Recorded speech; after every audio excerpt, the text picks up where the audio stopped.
नमस्कार। गायत्री ज्योतिष केंद्र में आप सभी लोगों का स्वागत है। आप लोगों के लिए हमेशा ही ज्योतिष शास्त्र से जुड़ी महत्वपूर्ण जानकारी के एपिसोड हम समय समय पर प्रसारित करते रहते हैं।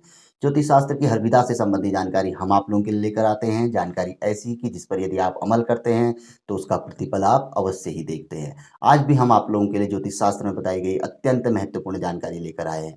जानकारी है अपनी मन की कामना को पूर्ण करने के लिए हमें क्या उपाय करना चाहिए, या अपार सफलता प्राप्त करने के लिए हमें क्या करना चाहिए यदि हमें सफलता नहीं मिल रही है। इसके अलावा अपने बड़े-बड़े कष्टों को दूर करने के लिए हमें क्या करना चाहिए, यह ज्योतिष शास्त्र में एक बहुत सरल से उपाय के साथ बताया गया है।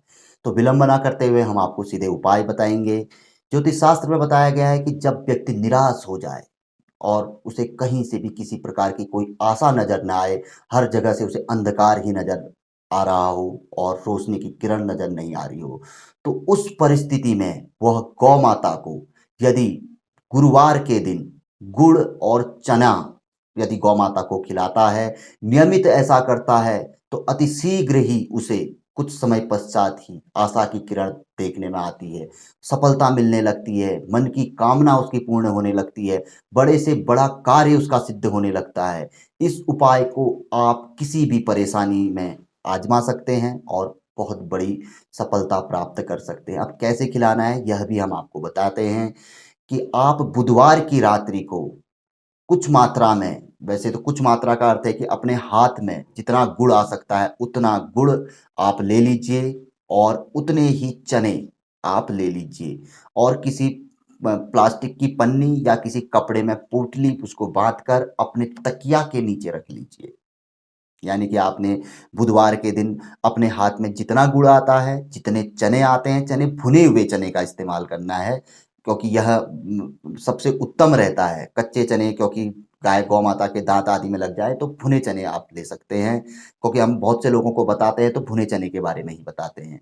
तो इन दोनों को लेकर किसी पोटली में बाँधकर बुधवार के रात्रि अपने तकिए के नीचे पे आप रख लीजिए और प्रातः काल उठते ही, भले ही अगर जल्दी उठ जाते तो स्नान आदि कर लीजिए, नहीं तो सीधे जाकर गौ माता को उसे खिला दीजिए। गौ माता के चारों पाँव का स्पर्श करिए और उसकी पूँछ का स्पर्श करके अपने सर पे, अपने मुँह पे आदि पे फेर लीजिए और गौ माता से अपनी प्रार्थना करिए। आप नियमित ऐसा करते हैं तो 5 या 7 गुरुवार करने के पश्चात ही आपको सफलता देखने में आती है। आपकी मन की कामना, आपको खुद आशा अंदर से लग जाएगी कि मेरी मनोकामना पूर्ण होने वाली है, या किसी भयंकर कष्ट से मुक्ति हेतु आप इस उपाय को कर रहे हैं तो आपको अपने आप ही आशा 1-2 बार खिलाने पे ही लग जाएगी और 5-7 बार करने के पश्चात तो आपको सफलता आपके कदमों में होगी, यानी कि आपके हाथ में होगी। अब कभी-कभार ऐसा होता है कि कहीं न कहीं विलंब भी हो जाता है, किसी को जल्दी मिलता है, किसी को देर से मिलता है। तो रुकना नहीं है, इस उपाय को करते रहना है। बहुत महँगा उपाय नहीं है, अति सस्ता उपाय है। क्या लगेगा आपका, अधिक से अधिक 20-30 रुपया हर बार आपका खर्चा आएगा और कहीं गलत जगह पे नहीं खिला रहे हैं, गौ माता को खिला रहे हैं, जिसमें का माना जाता है कि सभी देवी-देवताओं का वास होता है। प्रातः काल सिर्फ गौ माता पे दृष्टि पड़ने से ही व्यक्ति का दिन शुभ जाता है और यदि आप उसे खिला जो रहे हैं, तो उसका फल आपको अवश्य मिलेगा। किसी चीज़ का फल मिले ना मिले, गौ माता की सेवा का फल शास्त्र कथन है अवश्य मिलता है, ये 100% कटु सत्य है।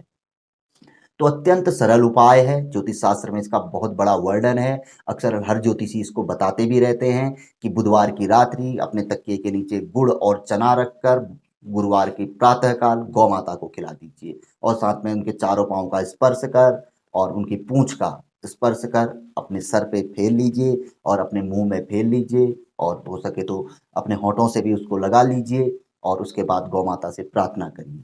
आपका दिन तो वो शुभ ही जाएगा, ऐसा लगेगा कि उस दिन कुछ नया हो रहा है, कुछ नया होने वाला है, कुछ नया होने वाला है, एक उत्साह बना रहेगा। क्योंकि हमारे पास तो स्वयं की गौ माता है, हम तो उसकी सेवा वैसे भी करते हैं, तो ये भी कभी-कभी कर लेते हैं, भले ही हम रोज़ नहीं करते हैं, कभी महीने में कर लेते हैं, क्योंकि कभी-कभी ऐसा होता है कि ध्यान भी नहीं रहता है, लोगों के कार्यों में ही हम बहुत ज़्यादा व्यस्त रहते हैं, लेकिन करते हैं। ऐसा नहीं है कि ऐसा कोई उपाय नहीं होगा, जो उपाय सरल हो, वो अवश्य ही हम करते हैं। अब जटिल उपाय, अब देखो समुद्र हमारे पास है नहीं, तो जैसे समुद्र का जल आदि के बारे में हम बताते हैं, तो जहाँ तक संभव हो जितना हमें चीज़ मिलती है, हर हर उपाय करते हैं। भले ही अब हमें कहीं लाभ तो हो ही रहा है, प्रतिदिन लाभ होता है, किसी न किसी प्रकार का लाभ होता है, लोगों की कॉल आती है, एक सम्मान मिल रहा है, वो भी एक बहुत बड़ा लाभ है। 2 पैसा आप लोगों की बदौलत हमें प्राप्त हो रहा है, कुंडली विश्लेषण से हो या यूट्यूब के माध्यम से, भले ही कम ही आता है, 10-12 हज़ार रुपया ही आता है, लेकिन लाभ तो है। आप लोग देख रहे हैं, इतने कमेंट करते हैं, फ़ोन करते हैं, गुरुजी प्रणाम कहते हैं, हम आपको आशीर्वाद कहते हैं, ये भी तो अपने आप में एक बहुत बड़ा सम्मान है, ये भी तो एक कुछ प्राप्ति ही है। तो ये सब गौ माता की भी देन है और अन्य उपायों की भी देन है। तो किंतु आप लोगों के लिए यदि कोई ऐसी बहुत बड़ी समस्या है जिससे आपको मुक्ति नहीं मिल पा रही है या कोई आपकी ऐसी बड़ी अभिलाषा है जो कि पूर्ण नहीं हो रही है, तो इस उपाय के माध्यम से आपकी वह अभिलाषा पूर्ण हो जाएगी। 100% की गारंटी है, कटु सत्य है कि आपकी मनोकामना या आपका कोई भी कार्य इस उपाय से अवश्य ही सफल होगा। तो जानकारी बहुत अच्छी थी। यदि पसंद आए तो ज़रूर आगे बढ़ाकर शेयर करें। हम तो हर एपिसोड में कहते हैं, लेकिन आपकी पसंद पे बात है। और नए लोगों से हमेशा आग्रह रहता है कि गायत्री ज्योतिष केंद्र के साथ जुड़े, चैनल को सब्सक्राइब करें, बेल आइकन दबाएँ। कुछ एपिसोड देख लीजिए, 1 नहीं, 2 नहीं, 10, 20, 50, 100, 1000 से ऊपर एपिसोड हैं। आप देख सकते हैं, पसंद आए तो जुड़िए और चैनल को ज़रूर सब्सक्राइब करें। तो मिलेंगे ऐसी किसी बहुत अच्छी जानकारी के एपिसोड के साथ अगले वीडियो में। तब तक के लिए नमस्कार। जय श्री राम, जय श्री कृष्णा, ओम नमः शिवाय।